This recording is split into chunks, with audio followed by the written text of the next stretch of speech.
look very bad. It makes it look like you got financial issues. It makes it look like your ducks. Floyd Mayweather Jr. has once again clashed with Stephen A. Smith, who is no stranger to high-profile controversies involving some of the biggest names in sports. I don't really want for nothing. I mean, it's crazy that, when people say, when you post something, you see all the comments, you see what people was. Well, this isn't the first time someone has claimed that Mayweather is bankrupt and living a fake lifestyle. A well-known boxing promoter recently made the same accusation. Another fighter signed under Mayweather Promotions also echoed those claims. Despite this, Floyd continued to deny everything. Now, Stephen A. Smith has become the latest person to raise these allegations, and Floyd has reacted angrily. The two even spoke on a call, during which Floyd went on a lengthy rant, insisting that Smith and others are simply jealous and continue to criticize him while God keeps blessing him. One with Conor McGregor, not so much the one with Logan Paul. Looking at these exhibitions and all of that stuff, that little melee and stuff don't matter to me. As far as I'm concerned, it could have potentially been orchestrated. I don't know, but I do know. Social media, I don't do that anymore because I'm truly, truly blessed, way beyond belief. You know, what's important to me right now is my real estate, my family, different things I'm involved with. You know, it's all about helping kids, the new generation, surpass Floyd Mayweather and be a better Floyd Mayweather. So, you know, everything that I did, you know, in a past if it was something. More recently, the 48-year-old retired champion has been working to reinvent himself as an emerging business mogul, expanding his ventures into liquor, nutritional supplements, apparel, and, increasingly, commercial real estate. In late February, Mayweather revealed what he described as his largest deal so far, the acquisition of a vast portfolio of 62 rental apartment buildings in Upper Manhattan. In a video shared on his Instagram, which featured a slideshow of him touring several of the properties, he declared, "All the buildings belong to me. I don't have any partners." He further claimed that all the retail spaces beneath the buildings are also fully owned by him, adding, "Guess what? You can do the same." It's all about making power moves.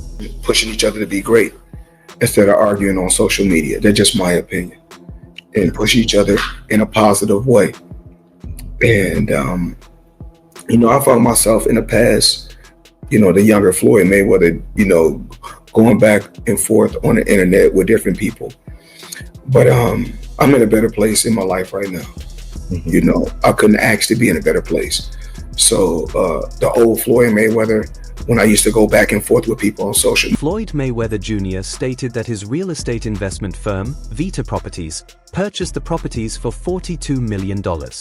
However, his strong claims do not seem to align with the facts. A month after Mayweather's announcement, none of the buildings have officially changed ownership. According to property records from New York City, which are typically updated within days of a sale, several experts indicated that a full transfer of the properties to Mayweather does not appear to be close. Additionally, the NYC Housing Partnership, a non-profit organization that partners in most of the properties to secure tax benefits and grants and maintain affordable housing, confirmed through a spokesperson that it has not been informed of any pending sale. I feel like as you get older, you have to look at things in a different way. You know, my son this year is 26 years old. So in 4 years, my son will be 30. Then my daughter will be 29 in 4 years. So I have, grandchildren. So the same thing I was doing 10 years ago, I can't be doing now. Even 5 years ago, I can't be doing now. It's all about growth, and I'm growing every day. Yeah, man. The housing partnership stated that it has not been informed of any pending sale or transfer of ownership. According to the spokesperson, the organization would typically be notified and involved in any such transaction, but that has not happened. A source directly involved in the deal explained that Floyd Mayweather Jr. only acquired a small minority stake in the portfolio, along with options to gradually increase his ownership or eventually purchase the buildings outright. It remains uncertain whether he will choose to exercise those options. The individual, who requested anonymity due to the confidential nature of the agreement, described Mayweather as a dependable partner and a strong advocate for affordable housing. Meanwhile, a representative for Black Spruce Management, which holds the majority ownership of the properties, stated that Mayweather has so far fulfilled all of his obligations under the agreement. Properties.com. Yeah. We already talked about Mayweather Fitness. People, I got a team talking to me in different places. Hey, I understand, man. It's a business. Don't touch everything. So conduct your business, brother. And if you're an adult, yeah, you come to Vegas, come see me at my Gentleman's Club. And if you like this skate, when you come to Vegas, come check us out at Skate Rock City. All right. I appreciate it, Floyd. Thank you so much. Mia Orbuch, the chief executive of the Orbuch Group, which owns the remaining buildings in the portfolio according to public records, did not respond to repeated phone calls or emails. When asked about the acquisition, Al Frist, the CEO of Vita Properties and Mayweather's property company, joined a phone call but introduced himself as James McNair, an executive said to be involved in Mayweather's business ventures. However, the caller's voice sounded noticeably different from previously available recordings of McNair. The individual maintained that Floyd Mayweather Jr. had indeed acquired the portfolio but refused to provide details about the transaction on the record. He added that Mayweather grew up in affordable housing and was partly attracted to the properties because they include rent-regulated apartments. I've really been building generational wealth. Even like when my children, all four of my children are adults. And I told them, no more handouts. Because I feel like I'm hurting my children just by, I give them money, they go shopping, they put gas in their car, they party, they come back, I need money. The person explained that he would see how people shop, fill up their cars with gas, go out to party, and then return home needing money again. He thought it was exciting that he could both give back to the community and earn a profit at the same time. Once that idea fully registered with him, he reportedly said, "I want to buy it all." McNair did not reply to phone calls or text messages, and lawyers representing Floyd Mayweather Jr. also declined to comment. The transaction is said to be one of several major real estate investments Mayweather has publicly promoted. More than a decade ago, a chance meeting appeared to have opened doors for him in the commercial property world. While attending a game of the New York Knicks, he happened to sit next to Jeff Sutton, a significant owner of Manhattan retail properties, and Andrew Matthias, who at the time was a senior executive at SL Green Realty Corporation. The three reportedly connected quickly and formed a friendship. According to two individuals present at that introduction, both Sutton and Matthias later advised Mayweather on real estate investments. I give them money, I buy them houses, I buy them cars, told them, listen, if you guys go to school or you work in one of my businesses, then you can branch off, get your own business, and I'll put the money up to help you start a business, but I need you guys to take what I've already started and triple and double that. In a 2022 podcast interview, Floyd Mayweather Jr. said that during his boxing career, he began investing in commercial real estate with the guidance of his former manager, Ol Heyman, along with what he described as support from his Jewish and white friends. He claimed that he initially invested $5 million and was earning $50,000 per month in returns, calling it an impressive 12% profit on his investment. During the same interview, Mayweather suggested that he owned a stake in One Vanderbilt, a 1,400-foot office skyscraper in Manhattan controlled by SL Green Realty Corporation.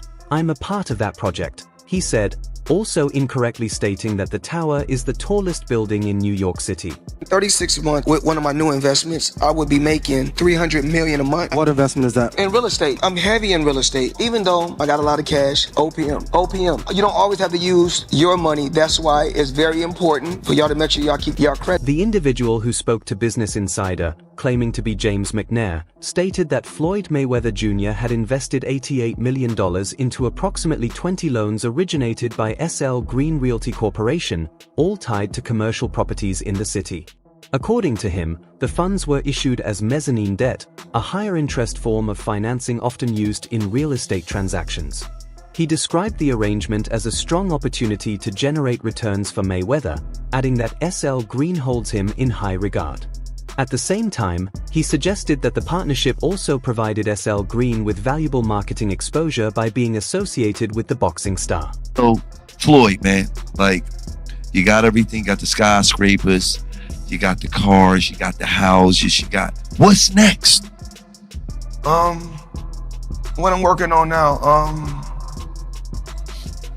I don't really want for nothing. Alexandra Zuri, a spokesperson for SL Green Realty Corporation, said in an email, "We don't comment on questions regarding individual investors. In the world of sports, certain athletes rise above their respective fields and build legacies that endure for generations. Two such legendary figures are Floyd Mayweather Jr. and Michael Jordan, both widely regarded as the greatest in their sports. However, despite Mayweather's remarkable accomplishments, his TBE, the best ever, reputation has faced criticism, with some detractors accusing him of selectively choosing his opponents." That if you get that, you're gonna be the highest DLC. It's possible. It's possible. I just need everybody to sit back, buckle your seatbelt, because I may be on the next game. Okay. So, Okay. you know, everything takes time. Yes, sir. Yes, sir. We communicating. Everything takes time. All right. Well, man, I appreciate your time, man. Absolutely. And so again, Moreover, the situation escalated in 2014 when Floyd Mayweather Jr. faced heavy criticism for not fighting fellow legend Manny Pacquiao at the time. Sports commentator Stephen A. Smith was among those who questioned whether Money was avoiding certain opponents, which led to a public back and forth between the two before Mayweather eventually stepped into the ring with Pacquiao. In an interview with Fight Hype, Mayweather dismissed Smith's opinions entirely, stating that he did not care about criticism from someone he had never seen compete in basketball, football, or boxing. While Mayweather rejected the criticism, Smith later eased tensions by acknowledging him as the best boxer in the world. 8 years later, during an appearance on Club Shay Shay hosted by Shannon Sharpe, Smith drew comparisons between Mayweather and NBA legend Michael Jordan. Discussing greatness in sports, he argued that both Jordan and Mayweather stood levels above their peers because they not only defeated opponents but also made them appear less skilled. In contrast, he suggested that players like LeBron James would win games but not necessarily diminish their opponents' perceived abilities in the same way. The dynamic between Mayweather and Smith highlights the enduring fascination with sports icons. Mayweather's unmatched success, combined with debates over his choice of opponents, has shaped a legacy that is both widely celebrated and frequently scrutinized. As opinions continue to shift, discussions about his place in boxing history are likely to persist for years. Since retiring, Mayweather, often regarded as one of boxing's wealthiest figures, has expanded into numerous ventures, including real estate and his promotional company, Mayweather Promotions. Recently, he also revealed that he has entered the cryptocurrency space as a holder of ACT and plans to incorporate his World Boxing Council Championship belts into the venture. Floyd Money Mayweather was undefeated for the last half of his career with one hand. He constantly broke his hand. Yeah. He constantly broke his hand. And so because he broke his hand, you got to give credit where credit is due. He would go into a ring knowing he had no shot at knocking somebody out because his hands were hurt too much. And literally walked in the ring and said, "I'm going to embarrass you and humiliate you by showing the world you can't hit." The undefeated 50-0 fighter, Floyd Mayweather Jr., recently aligned himself with BSC cryptocurrency after spending time in New York City with the project's founder. Rather than casually exploring the space, Mayweather offered his full endorsement. On Tuesday, he reinforced his support by announcing special rewards for investors, including one of his own World Boxing Council Championship belts. Just days after entering the crypto scene, Mayweather further fueled excitement by posting a message asking, "Who will get this prestigious WBC belt of mine?" He followed it with an invitation for fans to join an exclusive Zoom call hosted by ACT on April 16th at 4 p.m. in Los Angeles, where he promised to explain why he believes in the project. The promotion extended beyond a virtual meet and greet, as Mayweather increased the appeal by adding even more high-value incentives for participants. Boxers, if not the greatest boxer in history. He's absolutely sensational. But he retired years ago, and for me personally, I know these exhibition matches are entertaining. On the other hand, rumors have been circulating in recent weeks that Stephen A. Smith could consider running in the 2028 presidential election. However, when the 57-year-old host of First Take was first asked about the idea of holding office, he firmly rejected it. Smith said he has no desire to become president but would be far more interested in participating in the media coverage surrounding the race. He explained that what appeals to him more than the presidency is the opportunity to stand on a debate stage and challenge the candidates directly. The longtime ESPN personality stated that he would want to confront politicians face-to-face as they attempt to convince Americans that they truly have the public's best interests at heart. I've had no choice but to get a bit more serious about it. I've been approached by people on Capitol Hill.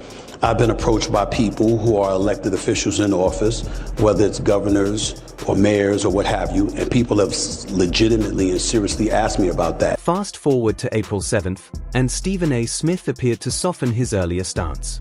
Posting on X, formerly known as Twitter, he wrote, "Time to stop messing around. Life is great, especially at ESPN Disney.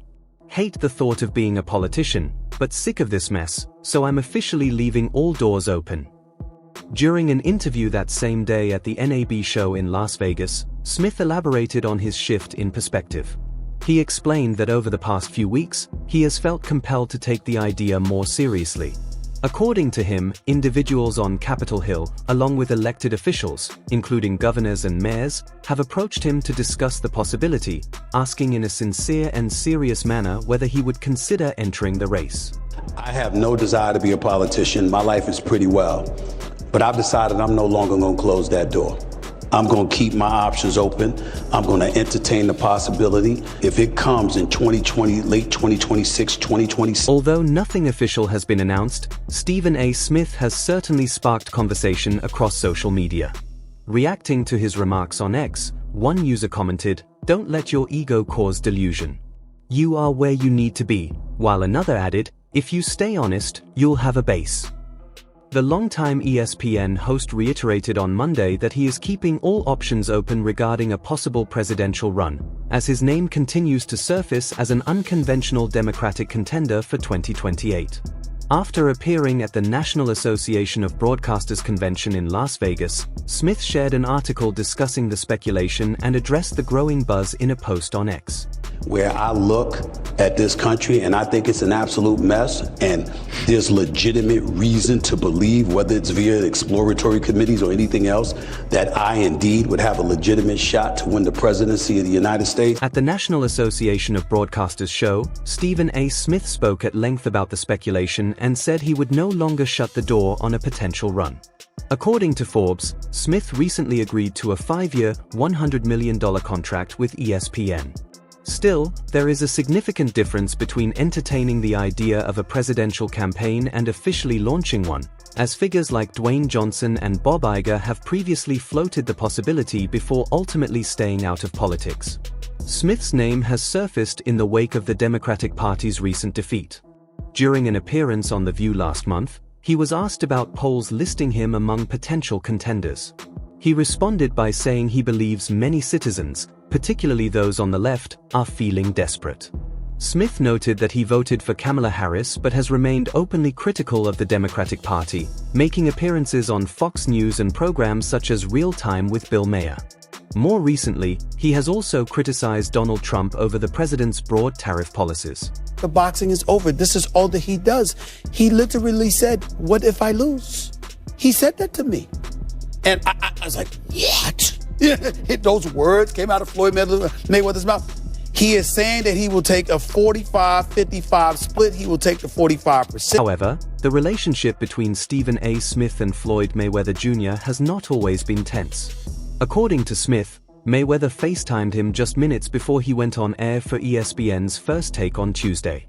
The undefeated boxer reportedly wanted to make it clear that rumors about him coming out of retirement for a 51st professional fight were untrue. Smith later shared that message with viewers. The clarification followed a report from TMZ claiming that Mayweather had been training intensely and was considering another bout. The news caught many off guard, as Mayweather had repeatedly stated before and after his 2017 fight against Conor McGregor that he was retiring with a perfect 50-0 record. Ultimately, however, the speculation appeared to be unfounded. He is saying that he has capitulated to any and all drug testing mandates that you have incorporated. He has called you out. I'm saying because of the Manny Pacquiao I saw yesterday, that Floyd is ducking. Because Stephen A. says ducking. Well, I have to, only from this standpoint. Still, history has shown that many athletes reconsider retirement, and Floyd Mayweather Jr. could undoubtedly generate enormous revenue if he ever decided to return to the ring. For now, though, he remains officially retired. If anything changes, Stephen A. Smith will likely be among the first to report on it. That wraps things up for now.